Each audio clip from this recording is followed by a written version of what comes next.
10 பேருக்கு வந்தாங்க sir, மார்லயே குத்துனாங்க sir. என்னால முடியல, நான் கீழே ஊந்துட்டேன். நான் தான் உங்களுக்கு பிரச்சனைனா ஓட்டு போடுங்க, டிவிக்கு ஓட்டு போடுங்க, அதெல்லாம் நீங்க சொல்ல வேண்டிய அவசியம் கிடையாது. எங்க விருப்பம், நாங்க எதுக்குன்னா போடுவோம். ஓட்டு இதுக்கு தான் போடணும், அதுக்கு தான் போடணும் அவசியம் கிடையாது. இந்த விஜய் இன்னும் வரவே இல்லை. வராதமே எங்க உயிர் சேதாரமா ஆகுது. இன்னும் வந்துட்டா எங்களுக்கு எவ்வளவு உயிர் சேதாரமா ஆகும். டவுல் போட்டுன்னு வராங்க சார். டிவி கேக்கு வந்தவனையும் நீங்க விஜய் கட்சிக்கு தான் ஓட்டு போடணும்னு சொன்னாங்க.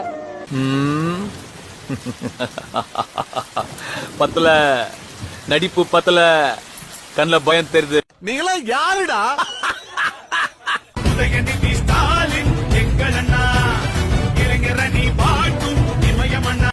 இது என்ன பிரமாதம்? இது விட பெசலைட் ஒண்ணு இருக்கு. கூவுடா. யாரு இது? சித்தப்பு. நீங்க எப்ப வந்தீங்க? என்ன நீ பார்க்கவே இல்லையா? பணத்து மேல ஆசைப்பட்டு உங்களுக்கு துரோகம் பண்ணிட்டேன். நீ என்ன துரோகம் பண்ணாலும் அவனை மன்னிச்சுப்பான். ஆனா 10 பேருக்கு வந்தாங்க சார், மார்லயே குத்துனாங்க சார். என்ன அவார்டா கொடுக்குறாங்க? இப்படி ஆக்ட் பண்றியா? கையில கட்டு போட்டுக்கின்னு ஹார்ட் அட்டாக்ன்றீங்க. அதை மட்டும் என்னால நிக்கவே முடியாதா? இப்ப உனக்கு சீரியஸ் டைம்டா.